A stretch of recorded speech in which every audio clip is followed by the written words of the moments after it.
Зголемен број на починати пациенти во последнава недела има, но на што се должи тоа, надлежните за сега немаат одговор.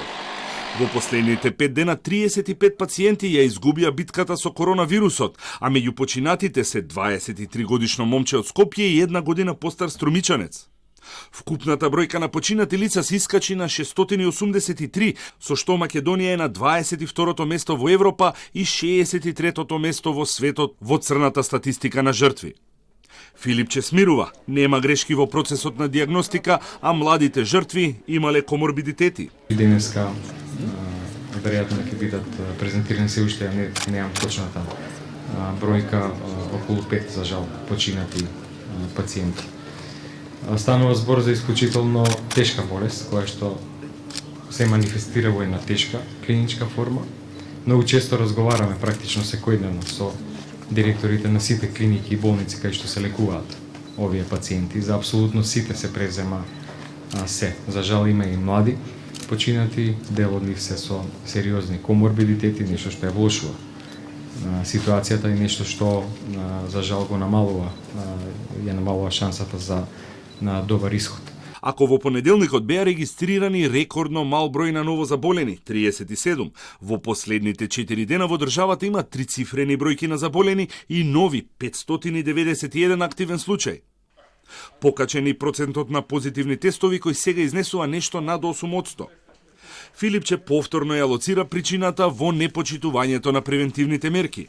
Приметуваме во изминатите неколку денови дека нешто е зголемен процентот на позитивни од вкупниот позитивни случаи од вкупниот број на направени тестови. Тоа се случуваше изминатите 3 денови. Имавме еден тренд на опаѓање од 10%, стигнавме до некаде 6,5, а сега е околу 8. Почнавме да правиме анализи во изминатите 2 дена, ќе продолжат и викендов. Тоа што не сакаме да дозволиме е да видиме да имаме преполни болници. Надлежните институции и комисијата ги анализираат бројките и на почетокот на идната недела ќе соопштат што утврдиле, односно на што се должи високата бројка на починати и нови случаи и дали ќе има дополнителни превентивни мерки.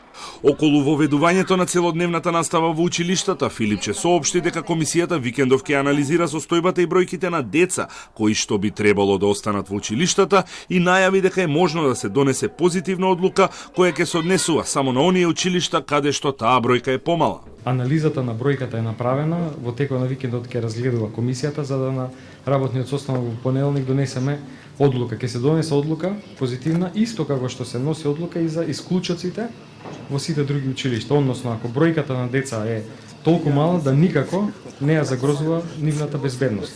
Односно, да нема дополнителен епидемиолошки ризик што одредена група на деца ќе остане и после завршувањето на смената. Предност е што е тоа истата група на деца, значи не се зголемуваат контактите, тие биле во контакт претходно, сега само се зголемува времето на пресено, дозволете да проценат епидемиолозите согласно бројката на деца и бројот на училишта.